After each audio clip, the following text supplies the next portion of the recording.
एक सवाल हमने अपनी जिंदगी में कभी न कभी तो जरूर सोचा होगा। सवाल ये है कि ब्रह्मांड का अंत आखिर कहाँ होता है, इस ब्रह्मांड की सीमा क्या है। अभी तक किसी को भी इसका कोई पुख्ता जवाब नहीं मिला है, लेकिन कई जवाबों में से एक जवाब ब्लैक होल का होता है। कई जानकार कहते हैं कि यह एक ऐसी जगह होती है जहाँ कोई चीज जाकर फिर वापस नहीं आती है। शायद यहीं पर ब्रह्मांड का अंतिम सिरा होने की संभावना है, लेकिन यह भी एक ऐसी संभावना का नाम है जो अपने आप में ही अंतहीन है। पहले जानकर निश्चित नहीं थे कि ब्लैक होल जैसी कोई परिघटना होती भी है या नहीं, लेकिन अब निश्चित हो गए हैं कि ब्लैक होल जैसी परिघटना होती है। हाल ही में कुछ दिन पहले नासा ने भी ब्लैक होल से संबंधित एक बहुत बड़ी खोज किया है। वो मैं वीडियो के लास्ट में बताऊंगा कि वो खोज क्या था। उससे पहले चलिए दोस्तों हम बहुत आसान शब्दों में समझते हैं कि ब्लैक होल आखिर क्या होता है। ब्लैक होल स्पेस में वह जगह है जहाँ भौतिक का कोई नियम काम नहीं करता, मतलब समय और स्थान का कोई मतलब नहीं है। यहाँ बस गुरुत्वाकर्षण और अंधकार है। इसका गुरुत्वाकर्षण इतना शक्तिशाली होता है कि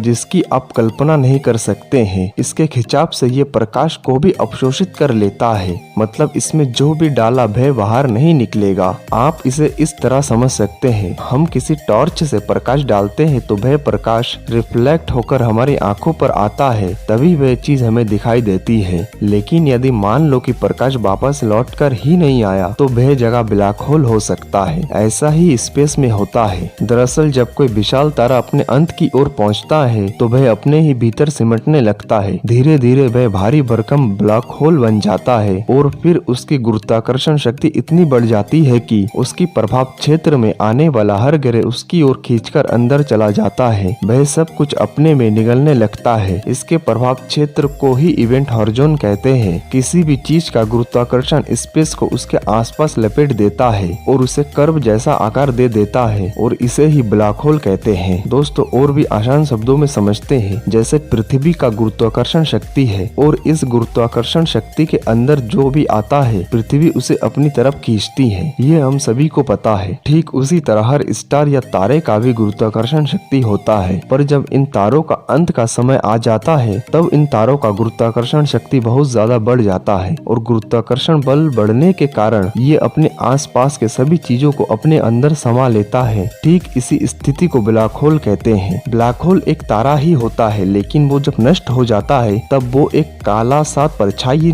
ऐसा नजर आता है। आप उसे अगर इस तस्वीर में देखेंगे तो आपको सिर्फ चारों तरफ से एक सर्कल जैसे दिखेगा और बीच में काला दिखेगा, मतलब वो है तो तारा, लेकिन उसका गुरुत्वाकर्षण बल इतना बढ़ चुका है कि उसमें हर चीज जो चाहे वो रोशनी हो चाहे वो कुछ भी हो, कुछ भी उसके ऊपर पड़ रहा है तो वो अपने अंदर ही उसे बिल्कुल खींच रहा है। उसका रिफ्लेक्शन नहीं पड़ रहा है, इसलिए वो काला दिख रहा है। तो दोस्तों जैसे कि वीडियो के शुरू में मैंने बताया था कि नासा ने ब्लैक होल से संबंधित बहुत बड़ा खोज किया है। वो खोज दोस्तों ये है कि नासा ने ब्लैक होल का जो आवाज है, उसका जो साउंड है उसे कैप्चर किया है और वो बहुत ही धीमा है। उसे सुन पाना इंसानी कानों से नामुमकिन है। मैं आशा करता हूँ वीडियो बहुत छोटा है, लेकिन आप लोगों को ब्लैक होल का जो कॉन्सेप्ट है वो क्लियर हो चुका है इस वीडियो को पूरा देखने के बाद।